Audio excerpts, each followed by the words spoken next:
We are here at the U.S. Swim School Conference, swimmingly being joined here by from Charleston Swim School. This is Sarah. Sarah, how are you doing? I'm good. Thank you so much for having me. How are I'm doing you? great. I'm doing great. So one of the things, this is our second year here at this conference, and we decided that we wanted to make it about you guys. And so we have the booth and you have the voice. So we want to hear about Charleston Swim School. Tell us the story. Yeah, so we started teaching swim lessons over 15 years ago. We started as a one-woman show. Our founder, Amy, she started off just going to individual people's homes and teaching their kids, them how to swim. And she really saw a big need for swim lessons in Charleston that balance, positive learning environment, but also progress and really learning how to swim in a way that benefited the swimmer, benefited the mind, the body, the whole experience. So she developed her own curriculum, pulling from a bunch of different sources and her mastermind behind it all. And she developed this curriculum that we hold very near and dear to our heart. And now we have grown into a team of over 30 different swim teachers. During the summer, we had over 20 different locations. We partner with residential homeowners who have pools in their backyards, city pools, hotel pools, community pools, any of the pool. So you guys are crowdsourcing that water. It's genius. Yes, Genius. yes, absolutely. Yeah, and we just recognize the need for people to learn how to swim in Charleston. There's so many people who live 2 to 5 miles from the water and they don't know how to swim. And our motto, we have a really long mission statement, but the phrase that really sticks out to me is like, be the difference makers. We're here to be the difference makers outside of the pool. We want to make an impact on our community. And one of my swimmers, so I started off as a swim teacher and now I'm CEO. Uh-huh. Congratulations, by the way. Thank you. That's quite the move up. Yes.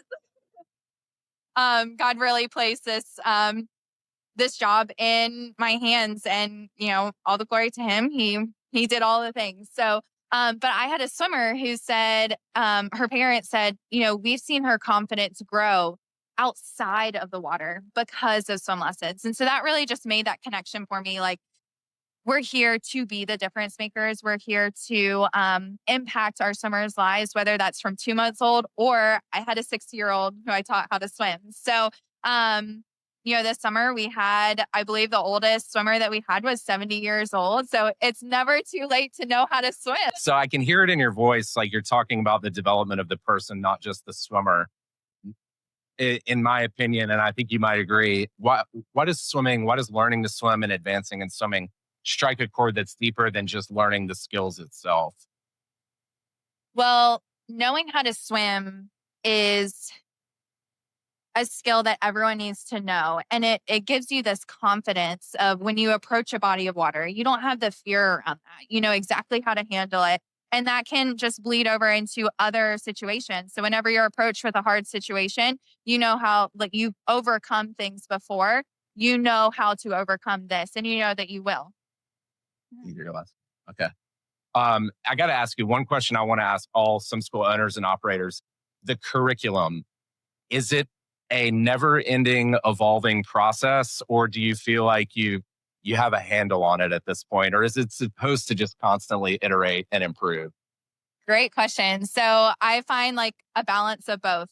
We have our structure that we know works well, but we also know that times are changing and people learn differently and different kids are brought up differently. So sometimes our application can change a little bit, but we are always, looking to find the best innovative ways to give quality level swim lessons. But we know our basics, and we know that. Yeah, I think that's an understatement. I think you know the basics.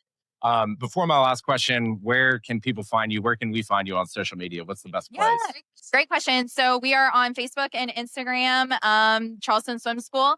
And our website is charlestonswim.com, and you can find all the information there. Amazing. Last question for you. Those swimmers get to that point in the progression with you guys. Maybe they're 6, maybe they're 8 years old. They're learning those strokes. Where do they go from there? Where do you guys point them? What's next? And what do you tell those families? Yeah. So that's actually something that we are currently developing. We are working on a swim team prep class where you have to be nominated by your swim teacher to come into. So it's very, very elite. And so we're really preparing those swimmers who have met, they know how to swim, but they're looking for that next step. So we are working on developing that. So then we can then funnel them through to our competitive swim teams around the area. Amazing. What's locations? Is it all of the Charleston swim teams that you go to at that point? How does that work? Break it down for me. Great question. So there's a bunch of different swim teams. We have Smart Swim. That's a really big organization near us. So we're going to be just funneling kids in, reaching out to them, say, hey, do you have anyone who needs a little bit extra assistance before they make your team? Send them our way. But yes, so we're in the process of developing that for sure. But pretty much our swimmers will be nominated by their swim teacher. They have to meet certain criteria. They go through this program and then they're out stronger on the other That's side. awesome. That's awesome. Yeah, that's where Swimmingly is aligned with you guys at the swim schools. Our focus is on providing that bridge to those swim teams. And we've started a curriculum as well. And so we'd love to follow up more with you on that and put you on our pre-launch list if you're interested, and share trade war stories. So Sarah Baldwin, Charleston Swim School, thanks so much for joining us. Well, thank you so much for having me.